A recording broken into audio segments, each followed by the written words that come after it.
आपले सचिन कदम सर आपल्याला भेटलेले आहेत आणि आज आम्ही राजश्री काळे अंगणवाडी सेविका आहेत आणि समाजसेविका पण आहेत. आम्ही सर्वजणच अंगणवाडी सेविका आहोत आणि समाजसेविका पण आहोत. माझं नाव शुभांगी अशोक, भारतीय मोजमाप समितीचा ऑल महाराष्ट्र.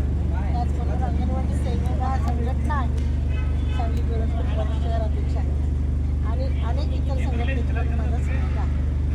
आणि आज आम्ही या कार्यक्रमानिमित्त इथं जमलेलो आहोत. आज राजश्री पण विचारणार नाही, आज वाढदिवस आहे. आज तिचा वाढदिवस आपण सरांच्या समवेत साजरा करू.